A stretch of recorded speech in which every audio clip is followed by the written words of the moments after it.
Сайн байцгаана уу? Та бүхэнд энэ өдрийн мэндийг хүргэе. Жилаа байна.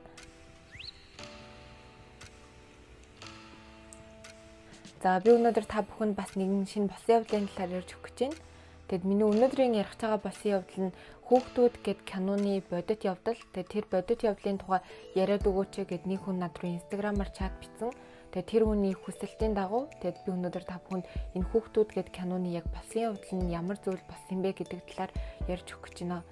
Тэгээд хэрвээ та бүхэн ч гэсэн бас ингээд мэдхийг хүсдэг тийм босон явдал ч юм уу ингээд сонсхийг хүсдэг босон явдлын бол над руу бас энэ хүн шиг бичээд өөрийнхөө санал бодлыг хэлээрэй. Тэгэх юм бол би аль болох та бүхэнд хайгаад тэгээд тэр явдлын талаар би та бүхэнд ярьж өгөхийг хичээнэ. За тэгээд босон явдал руугаа шууд оръё. Өнөөдрийн ярих босон явдал нь Солонгосын бараг хамгийн том 3 хэргийн нэгт тооцогддог. Тэгэд одоо хүртэл солонгосчуудын амнаас гардаггүй маш том хэрэг байгаа. За тэгээд энэ хэрэг нь 1991 онд болсон. 1991 оны 3 дугаар сарын 26-ны өдөр нь Солонгос сонгуулийн өдөр байсан. Сонгуулийн өдөр байсан учраас бүх нийтийн амралтын өдөр байсан. Тэгээд бүх нийтийн амралтын өдөр байсан болохоор Солонгосын Тэгү гэдэг хотын Сонсоо гэдэг бага сургуулийн сурагчид эсвэл 13 насны 5 хүүхэд ингээд найзынхаа гэрт тоглож байгаад гэрийн эзэн нь амар чимээтэй байна гэж загнаад тэднийг хол очиж тоглох гэж хөөж явуулсан. Тэгэд яг хүүхдүүд хаана тоглох вэ гэд хоорондоо ярилцж байгаад гэрийнхаа хажуух нь байдаг Варюсан гэдэг уул байдаг. Тэгээд тэр уул руу очиод мэлхийний өндөг цуглуулцгаая гэсэн саналд хүрээд бүгдээрээ тэр уул руу явхаар болдог. Тэгээд тэр хүүхдүүд яг уул руу явхаас өмнө зургуулаа байсан. Тэгээд зургуулаа байжгаад нэг найз нь уул руу явна гэсэн болохоор өглөөнийхөө хоолыг идчихэд араас нь очие гэж хэлээд найзуудаасаа салаад утсан. Тэгээд тэр хүүхдүүдийг яг хамгийн сүүлд хаана харсан бэ гэхлээр яг тэр Варюсан гэдэг уулын одоо ингэр хэсэгт тэр хүүхдүүдийг тавуулаа явж байхыг маш олон хүмүүс харсан гэж мэдээлэл өгсөн. Тэгээ нөгөө гэрлүүгээ явсан найз нь хоолоо идчихэд яг тэр Варюсан уулын ингэр дээр найзуудтайгаа очиод уулзж агаад ээж нь тэр уул руу хол бити яваарай гэсэн учраас тэр хүүхэд ингээ найзуудаасаа салаад гэрлүүгээ оцсон. Тэгэд яг тэр гэрлүүгээ оцсон хүүхэд азар амьд үлдээд харин тэр уул руу мэлхийний өндөг барихаар явсан 5 хүүхэд харамсалтайгаар ор сурггүй алга болсон. Хүүхдүүд өглөө бараг 10 цаг орчмын үед уул руу явсан. Ер нь бол маш эрт явсан. Тийм учраас эцэг эхчүүд нь оройны 6-7 цаг гээд гэртээ ирэх байх гэж бодсон. Тэгээ 6 цаг болоод 7 цаг болоод гадаа нэлээд харгуу болсон. Гэтэл хүүхдүүд ирэхгүй байгаад эцэг эхчүүд нь санаа зовоод яг 7 цаг 30 минутын үед цагтаа дуудлага өгсөн байгаа. Гэтэ тэр өдөр түрүүн хэлсэнчлэн сонгуулийн өдөр байсан. Тиймээс цагдаа нар сонгуулийн харуул хяналтанд зогсох гээд ер нь л хүл толгойн мэдэгдэхгүй маш завгүй байсан. Тэгээд тиймээс яг тэр цагдаагийн хэсэг дээр үлдсэн хэдхэн цагтаа болон алга болсон хүүхдүүдийн аав ээж нар нийлээд 7 цаг 30 минутаас өөрийн 3 цаг хүртэл яг хүүхдүүдийн авсан уулыг нэг бүрчлэн эхнээс нь нэгжиж үтсэн. Гэтэл хүүхдүүдийн ямар ч ул мөрийг тэд нэр олж чадаагүй. За тэгээд хүүхдүүдийг алга болсны 7 хоногийн дараагаар цагдаагийн газраас хүүхдүүдийг алга болсон биш гэрээсээ оргосон гэдэг одоо мэдээллийг өгсөн. Тэгэд мэдээж тэрэнд нь хүүхдүүдийн гэр бүлийнхэн санал нэгтээгүй. Тэгэд энэ хэрэг нь 1-2 хүүхэд биш бүхэл бүтэн 5 хүүхэд алга болоод ор сургаггүй алга болсон хэрэг байсан учраас тэр үедээ Солонгосын хэвлэл мэдээлэл бүх юмар бүр өдөр бүр энэ хэргийн талаар ярьж ерөнхийдөө хүн болгон энэ хэргийн талаар ярьж исэн. Тэр үеийн Солонгосын ерөнхийлөгч нь Лутеу гэдэг хүн байсан. Тэгэд энэ хэрэг нь маш том хэрэг байсан учраас бүр ерөнхийлөгчийн чихэнд хүртэл оцсон. Тэгэд ерөнхийлөгч энэ хэргийн талаар мэдээд энэ хэрэгт зориулаад тусгай албаны цэргүүдийг ингээ гаргаж өгөөд тэгэд ерөнхийдөө Солонгос улс бүх нийтээрээ энэ 5 хүүхдийг хайсан гэж хэлж болно. Солонгосын маш том хэвлэл мэдээлэл сонин бүх зүйлүүдээр энэ хүүхдүүдийн талаар тарааж энэ хүүхдүүдийн мэдээллийг хургуулж мөн дээрээс нь олон нийт их цугладаг газраар ч гэсэн хүүхдүүдийн зургийг тэг хүүхдүүдийн ирэн сурвалжилж байгаа зүйлүүдийг тарааж өгч ирсэн.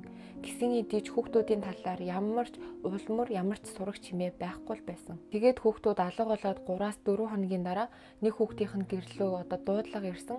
Тэгээд тэр дуудлага нь болохоор одоо хүүхдүүд надад байгаа бэлэн мөнгөөр 4 сая вон бэлт гэсэн дуудлага байсан. Мэдээж эцэг эхчүүд энэ дуудлаганд маш их хэмжээний ач холбогдол өгөөд хүүхдүүдийг нь яг барьцаалсан юм байна гэж бодсон. Гэтэл цагдаа нар харин эсрэгээрээ яг тэр дуудлаганд нэг их ач холбогдол өгөөгүй. Яагаад гэвэл яг энэ хэрэг нь маш олон хүн мэдчихсэн учраас би хүүхдийг тэнд харсан, би хүүхдийг ингэсэн гих мэтчлэн маш олон тооны худал мэдээллүүд ирсэн. Энэ мэдээж цагдаа нарт яг мөрдлөгөө хийхэд маш хэцүү саад болж исэн. Хүүхдүүдийг алга болсон гэж хайх уу, эсвэл хүнд барьцаалуулсан гэж хайх уу, яг тэр өөрсдийнхөө чиг баримжааг цагдаа нар олж чадахгүй байсан.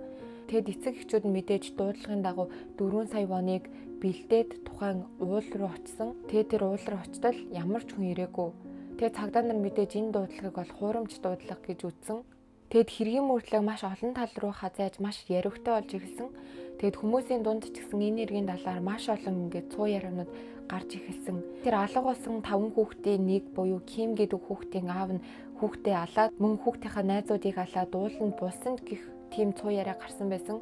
Энэ нь мэдээж бас хүүхдээ алдаад маш хэцүү байгаа аавд бараг тэр үнийг хоёр дахь өхүүлж байгаа маш аимшигтай зүйл байсан. Тэгээ тэр хүн яг тэр хүүхдээ алдсан өөрийнхөө сэтгэл гутралыг дийлж чадахгүй улмаас архинд ороод өдөр болгон архи ууж өдөр хоногийг маш хэцүүгээр өнгөрөөж исэн. Тэгэж өдөр болгоныг хэцүүгээр өнгөрөөж байгаад тэр хүн 2001 онд харамсалтайгаар нас барсан хэрэг ч гэсэн байд юм байна лээ. Тэгээд түрүүн хэлсэнчлэн энэ хэрэгэн Солонгосын бараг хамгийн том 3 хэргийн нэг тооцогддог. Тэгэд одоо хүртэл олон хүний ингээд амнаас гараагүй. Тэгэд одоо хүртэл ч гэсэн энэ хэргийн талаар ярьдаг хүмүүс маш их байдаг. За тэгээд хүүхдүүдийн яг алга болсон Варюсан гэдэг уулын талаар ярив. Тэр уул нь бусад уулнуудыг одоо харьцангуй жижигхэн тэг 300 м орчим байдаг. Тийм учраас бусад уулнуудыг харьцуулбал уулын зам нь маш хөгжсөн уул байсан. Тийм учраас тухайн ууланд ингээ хүн төөрөх магадлал ер нь бол байхгүй. Ялангуяа бараг ухаан орсон цагаасаа тэнд амьдарч тэнд өссөн хүүхдүүдийн хувьд гэвэл тэр ууланд төөрөх боломж юу ч байхгүй гэж эргэн тойрныхонд хүмүүс үзчихсэн. Тэгээд үүний дараа 2011 онд SBS телевизээс нэгэн сорилтыг явуулсан. Тэр нь яг ямар сорилт вэ гэхээр 11-ээс 13 насны хүүхдүүдийг тэр уул руу гаргаад тэгээд тэр хүүхдүүдийг бууж ирж чадж байгаа үгүйг шалгасан. Тэгтэл тэр хүүхдүүд маш амжилттайгаар ямар ч сад бэрхшээлгүйгээр тэр уулнаас бууж чадсан байгаа. За тэгээд энэ хэрэг нь ерөнхийдөө ямар ч үр дүнд хүрэхгүй хүүхдүүдийг ингээл хайгаалсан ерөөсөө олж чадахгүй байсан. Тэгээд бараг энэ хэрэг өнгөрсний 11 жилийн дараа 2002 онд хүүхдүүдийн алга болсон Варюсан гэдэг уулнаас хүүхдүүдийн арга ясыг олсон. За тэгвэл бүхэл бүтэн 11 жилийн дараа хүүхдүүдийн арга ясыг хаанаас олсон бэ гэхээр Варюсан уулын нөгөө талаас олсон. Тэр үеийн хүмүүс болохоор уул руу үхсэх замыг бүр нэг бүрчлэн маш сайн хайсан. Ерөнхийдөө хэргийн ингээ магадлалгаанууд маш их өөрчлөгдөжсэн болохоор уулыг даваад одоо нөгөө тал руу нь уруудж байгаа хэсгийг нэг бүрчлэн хайж үзээгүй юм байна лээ. Гэтэл яг тэр нэг бүрчлэн хайж үзээгүй хэсгээс 11 жилийн дараа тэр 5 хүүхдийн одоо арга яс олцсон. За тэгвэл тэр хүүхдүүдийн арга ясыг яг яаж олсон бэ гэхлээр уулын нөгөө тал учраас бараг хүн явдаггүй тийм хоосон газар байсан. Гэтэл олон жил өнгөрөөд уулын нөгөө талыг дахин сэргээхээр болсон. Тэгээд хэдэн жилийн өмнөөс тэрнгээр хүмүүс яваад ингээд энэ тэндээс нухаад янзлаад эхлэнгүүт ерөнхийдөө тэр ингээд доор байсан арга ясан дээшээ гарч ирсэн юм байна лээ. Тэгээ тэрнгээр явж исэн манаач нэгэн с ิจ гтэй зүйлийг хараад тэгээ цагдаа дуудлага үзэнгүүт 5 хүний тийм арга яс олсон. Тэгээ мэдээж тэрийг яг хэний арга яс вэ гэд хүмүүс бас бөөм болоод яг шалгаад үзсэн чинь 11 жилийн өмнө алга болсон тэр 5 хүүхдийн арга яс гэдэг нь тогтоогдсон. Тэгээ тэр 5 хүүхдийн нэг нь бас шүдний аппараттай байсан. Тэгээ тэр хүүхдийн шүдний аппарат нь ч гэсэн яг тэндээс олдоод хүүхдүүдийн өмсөж явж исэн хувцснууд ч гэсэн олсон. Мөн маш хачирхалтай зүйлүүд бас олдож эхэлсэн. Хачирхалтай зүйл нь юу вэ гэхлээр хүүхдийн ингээ хувцснууд тайлагдсан байсан. Тэгэд хувцсан тайлагдаад одоо цамцэн гэвэл хоорондоо ингээд уягдсан, өмдөн ч гэсэн хоорондоо уягдсан байсан. Тэгээд цагдаа нарын хэлснээр яг тэр уйсан байдал нь ямар ч хүүхд уях боломжгүй насанд хүрсэн хүний хийсэн үйлдэл гэж цагдаа нар хэлсэн. Тиймээс ерөнхийдөө энэ хэрэг нь ингээд хүн амны хэрэг юм байна гэдгийг яг тэр 2002 онд цагдаа нар баталсан. Мөн дээрээс нь хүүхдүүдийн аргаас олцсон хэсгээ хүүхдүүдийн хумс болон үс олдоогүй энэ нь бас цагдаа нарт маш с ิจ гтэй санагдсан. Хүүхдүүдийг өөр газар алсныхаа дараагаар тэр газар руу ингээд зөөсөн байх магадлалтай гэдгийг цагдаа нар тэр зүйлээс олж авсан. За тэгээд мэлхийн өндөг түүн гэж гэрээсээ гараад алга болсон 5 хүүхэд 11 жилийн дараа маш харамсалтайгаар олцсон. Тэгэд энэ хэргийг 2006 онд хүн амны хэрэг гэдгээр хаасан боловч яг энэ хэргийн гэмт хэрэгтэн нь хэн бэ гэдгийг цагдаа нар олж чадаагүйгээр энэ хэргийг хаасан. Мэргэжилтнүүдийн дүгнэлтээр энэ гэмт хэргийг хийсэн хүн нь яг тухайн ойр орчимд амьдардаг, тэр хэсгийг сайн мэддэг хүн, тиймгүй төрлийн хүн байх магадлалтай гэж үзсэн. За тэгээд би түрүүн хэлсэнчлэн энэ хэргийн гэмт хэрэгтнийг барьж чадаагүй маш харамсалтай. За тэгээд нэлээд хэдэн жилийн дараа энэ гэмт хэргийн тухай нэгэн мэдээлэл яг олон нийтийн сайтаар маш хурдан тархаж эхэлсэн. За тэгээд миний одоо ингээд ярих зүйл бол яг 100% баттай бол биш. Тэ энэнд итгэдэг хүмүүс ч гэсэн байдаг, бас энийг худлаа гэж ярьдаг хүмүүс ч гэсэн байдаг. Тэгээд энэ гэмт хэрэгтэй ер нь холбоотой мэдээлэл байсан учраас би та бүхэнд яриад өгье. Хэдэн жилийн өмнө Солонгосын интернет сайтаар яг энэ хэргийн талаар нэгэн мэдээлэл яваад тэгээд тэр нь бол маш олон хүнд хүрсэн. Тэгээд тэр нь яг ямар мэдээлэл вэ гэхлээр энэ гэмт хэргийн одоо гэмт хэрэгтэнд би мэднэ. Тэгээд тэр гэмт хэрэгтний талаар би ярьж өгье гэх тийм мэдээлэл байсан. Тэгээд энэ хэргийн гэмт хэрэгт нь эхнэр нөхөр хоёр байсан. Тэгээд тэр хоёр тухайн үед тэр Вариусан гэдэг уулын ойролцоо амьдардаг байсан. Тэгээд нэг хөгжлийн бэрхшээлтэй хүүхэдтэй байсан. Тэгээд тэр хэрэг гардаг өдөр эхнэр нөхөр хоёр нохооны амбаараа ингээ янзлах гад нохоонуудаа бүгдийг сул тавьсан байсан гэсэн. Тэгээд нохоонуудаа сул тавьсан байсан чинь яг тэрнгээр өнгөржсэн 5 хүүхдийн нэгийг нь тэр айлын нохоо хазаад тэгээд тэр хүүхэд санамсаргүйгээр ингээ нас барсан байсан. Тэгээд мэдээж яг тэр хэрэгээ нуухын тулд эхнэр нөхөр хоёр яах учраа олохгүй байжгаад яг нөхөр нь жоохон оюун санааны хувьд асуудалтай байсан ч байж магадгүй гэж хэлсэн. Тэгээд яг үлдсэн 4 хүүхдийг их нэртэйгээ хамтарч байрж агаад гэрийнхээ ойролцоох байдаг нэгэн амбар шиг газар очиод алсан гэсэн мэдээлэл байсан. Тэгээд яг энэ мэдээллийг хаанаас авсан бэ гэхлээр яг одоо тэр алуурчин буюу тэр залуугийн эхнэр нь яг өөрөө хэлсэн гэж хэлсэн. Тэгээд тэр алуурчин залуугийн хувьд гэвэл 6-7 жилийн өмнө нас барсан.